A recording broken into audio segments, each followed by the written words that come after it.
Doc's House podcast episode 2. Today we're going to review some scientific literature, uncanny similarity of unique inserts in the 2019 novel coronavirus spike protein to HIV-1, GP120, and GAG. This paper was put online on January 31st, and it was withdrawn by the authors 2 days later.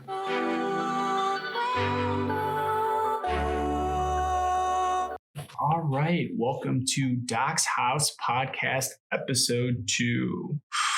We're going to do some scientific literature assessment of an article titled Uncanny Similarity of Unique Inserts in the 2019 Novel Coronavirus Spike Protein to HIV-1, GP120, and GAG.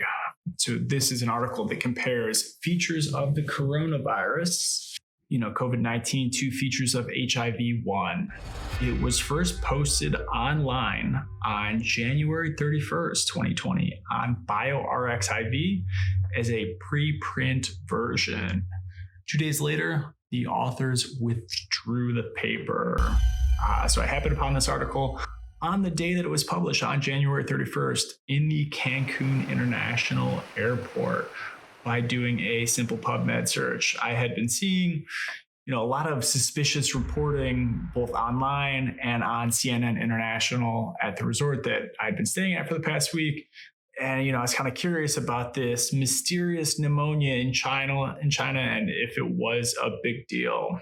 So this article did inform, some of my thinking early on the coronavirus, and we are going to evaluate it using the literature assessment form that we used at the NYU College of Dentistry. So along the way, I'm going to reference Medical Microbiology by Murray, 8th edition, to define some of the more sciencey words and try to do my best to take a very dry scientific paper and make it understandable to someone who has a college level science understanding. At the end, I will go through where this paper sits on the coronavirus timeline. It sits at it's an early paper. There's not, in my eye, there's not a paper pre-lockdown that is more interesting. If you find one, let me know. I'd be happy to read it. So again, it was published online on January 31st. And again, it was withdrawn by the authors on February 2nd.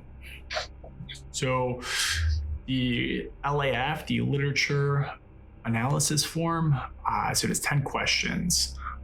Before you do the questions, you write the title. So the title of this, again, Uncanny Similarity of Unique Inserts in the 2019 Novel Coronavirus, COVID-19, in the spike protein to HIV-1, GP120, and GAG. So before we get to those questions, let's open up the Medical Microbiology 8th edition by Murray, and let's define some things. What is GP120? So GP is a glycoprotein. So GP120 is a specific glycoprotein. It's a viral attachment protein found in HIV. It's notable because this is, something that allows it to bind to CD4 T cells. And then, if we're going to continue down the rabbit hole, T cells are in the adaptive immune response, and specific CD4 T cells are kind of like the defensive coordinator of the immune system. So they secrete cytokines, which are signals, and that helps direct the immune response. HIV is really good at hijacking and killing CD4 T cells, and this leads to immunodeficiency.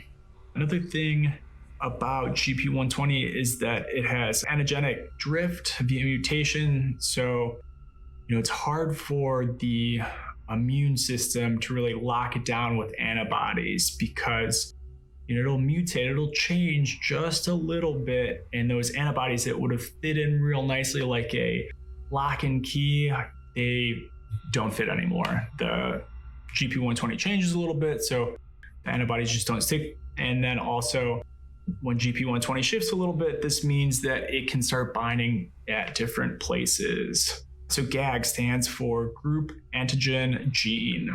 This is a gene that's usually found in retroviruses. So HIV is a form of a retrovirus, And retroviruses, they're named like that because they take RNA and they create DNA. And that is opposite of what normally happens. So normally you have DNA first, and then, from the DNA, you get the RNA.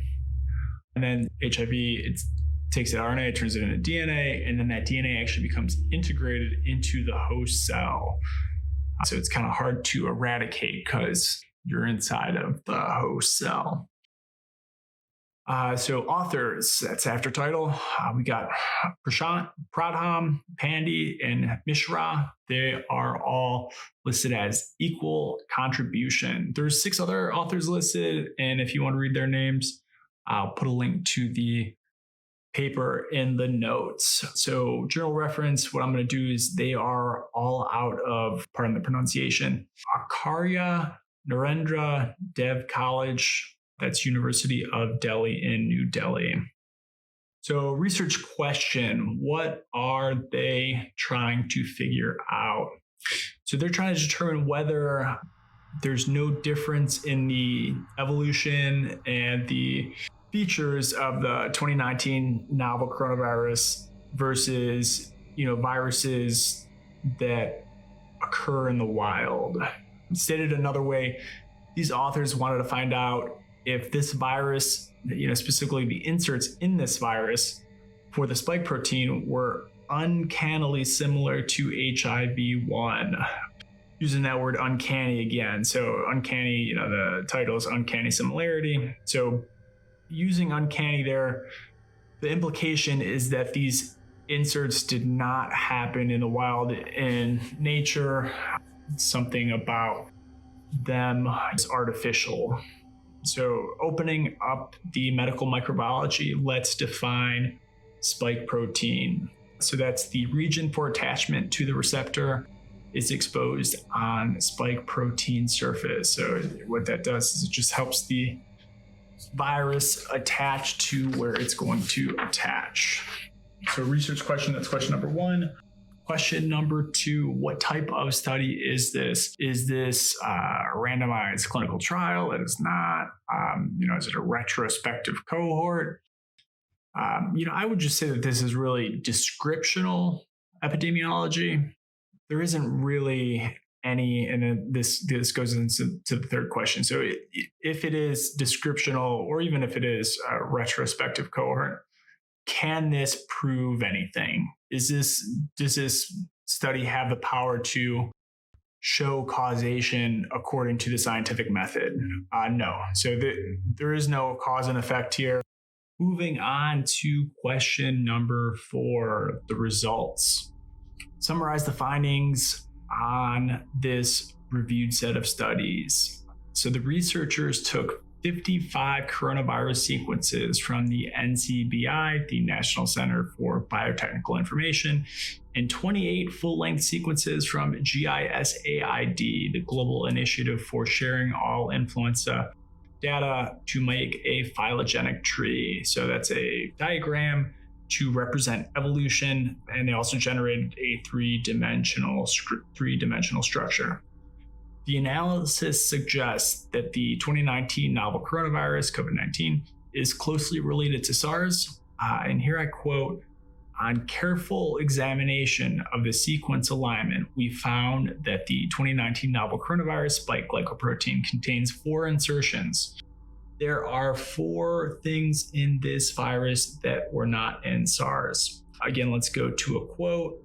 "Interestingly, all the 4 insertions were absolutely conserved in all available 2019 novel coronavirus sequences analyzed." So the 55 sequences from NCBI, the 28 sequences from GISAID, you got these 4 insertions in all of them.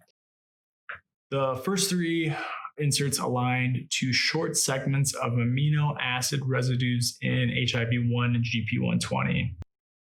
So, those first 3, they matched with that glycoprotein 120 in HIV-1. That's the one that binds to, or helps bind to, CD4 T cells. And then that 4th insert maps to HIV-1 GAG. So they do go on to make a pretty bold claim here. This is startling, as it is quite unlikely for a virus to have acquired such unique insertions naturally in a short duration of time. Question number 5. Were the findings, as reported, of practical clinical importance? I would argue that no, it doesn't really matter where these insertions came from. Now that they're there, it is something that is a reality that needs to be dealt with. But if someone felt that it was important to understand the etiology, how this evolution occurred, I would find that to be a reasonable ask or a reasonable thought. Question number 6. Does the discussion proceed logically based on a set of studies presented? No. This paper, this study is quite unique in that, as far as I know, there are no other papers that try to determine if a global pandemic occurred via natural wild type evolution, or if the pathogen that's causing the pandemic was somehow artificially selected for or came about by a different set of means. Does the author state that cause and effect is proven by this set of studies? No. What they do say at the end is our findings suggest unconventional evolution of 2019 novel coronavirus that warrants further investigation, which, in my opinion, is a good summary of findings. Question number 8, in your opinion, is this claim justified by the data analysis and or the research methods? So the methods are clear and repeatable. The phylogenetic tree, the sequence alignment, the tables, 3D rendering, all solid work. Question number 9, do the authors avoid generalizing beyond the limitations of this project?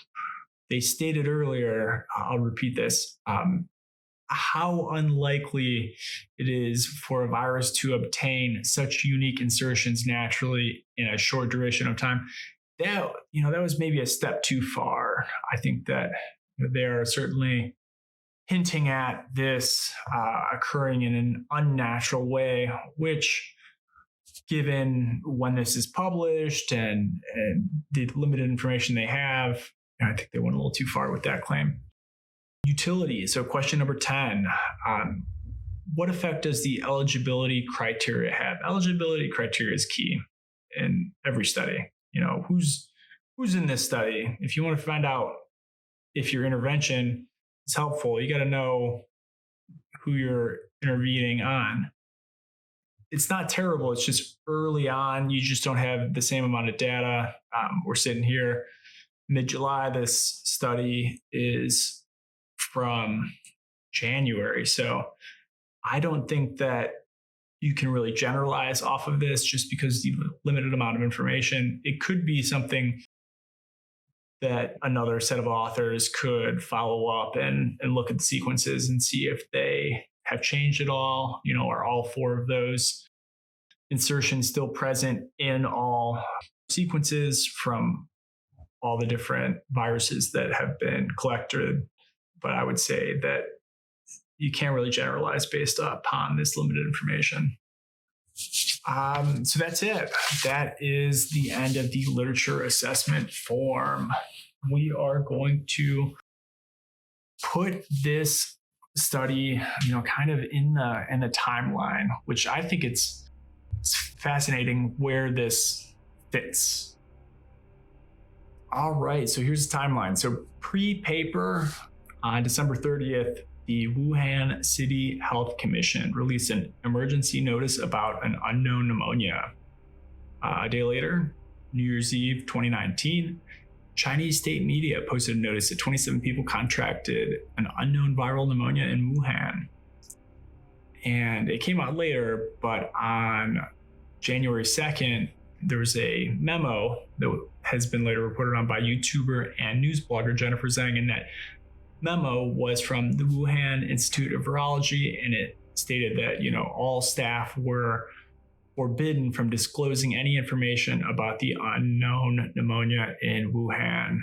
So fast forward, we got January 16th, Japan Times reports the first coronavirus case in Japan. It was a Chinese national who visited Wuhan on the 6th. So the next day, so that's the 17th of January, there are airport screenings in the United States at SFO, LAX, and JFK.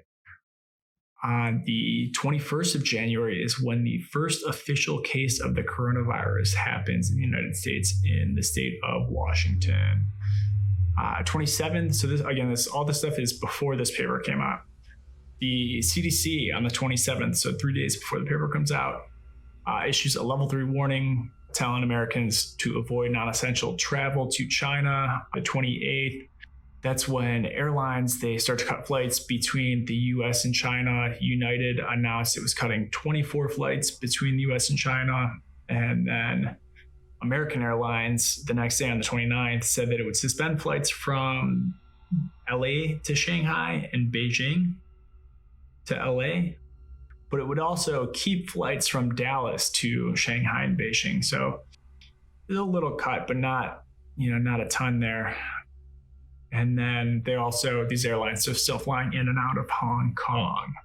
All right, so this is all stuff that is occurring the same day the paper came out or later. So again, the paper comes out January 31st.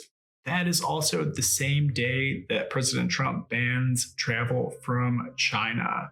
And then the United States declares a public health emergency. Also, same day, Facebook, Twitter, and Google all had announcements that stated they were going to limit the spread of misinformation. Facebook's head of health is quoted as, "Our global network of third-party fact checkers are continuing their work reviewing content and debunking false claims that are spreading related to the coronavirus. When we rate information as false, we limit its spread on Facebook and Instagram and show people accurate information from these partners." Moving to February 1st. So Zero Hedge is a media website, and they were permanently suspended from Twitter.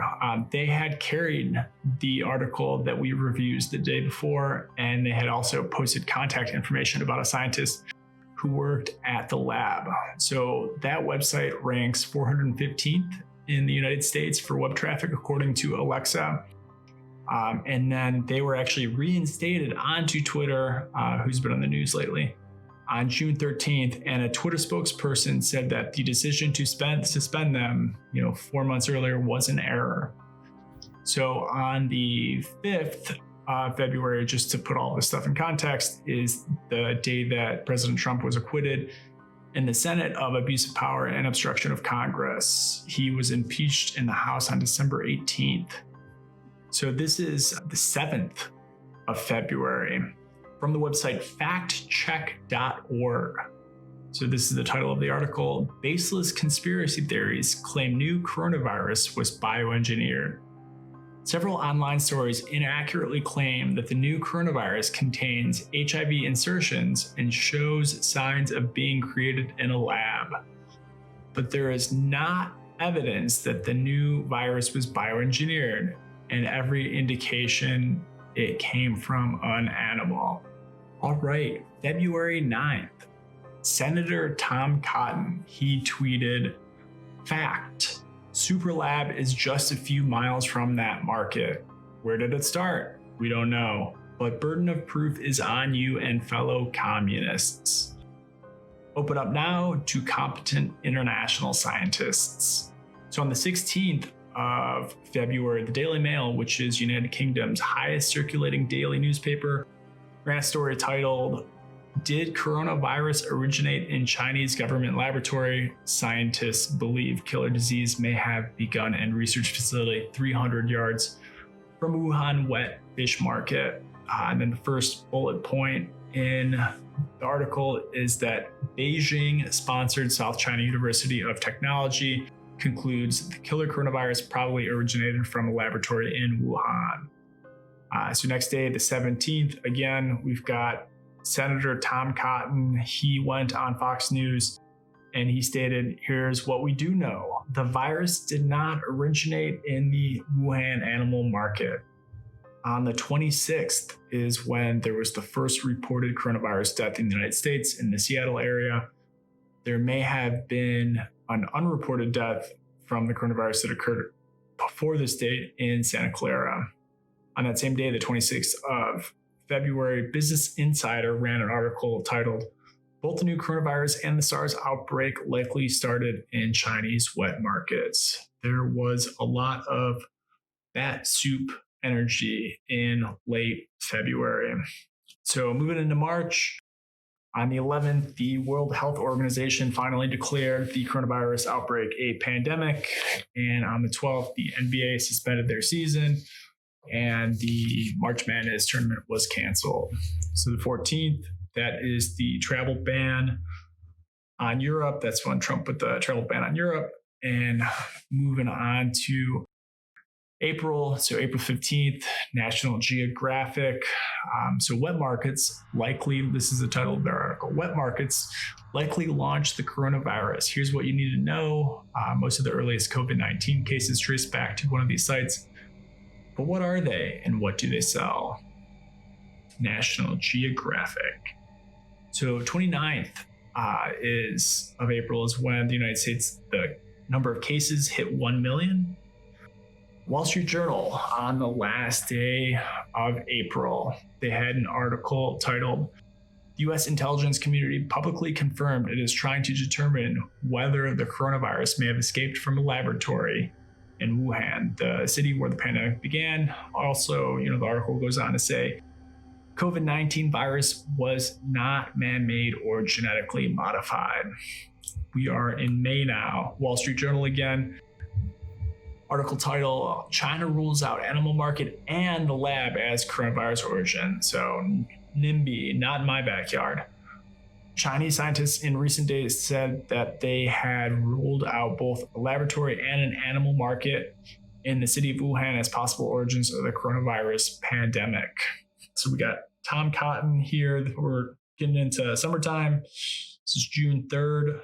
This is when we got a lot of protests, and he wanted to get on the op-ed page at the New York Times, posting about restoring order, maybe using military force. That was the 3rd. And then 2 days later on the 5th, the New York Times attached an editor's note at the beginning of the article stating that the piece was short of our standards and should not have been published. Tom Cotton was quite early on the coronavirus. That's where he is now. So on June 11th, U.S. coronavirus cases, they hit 2 million. And then it took 27 days to July 8th to climb to 3 million. The 11th day, so we're getting to, this week pretty much. The 11th day of July, New York Post title, "Steve Bannon claims scientists from Wuhan virus lab have defected to the West."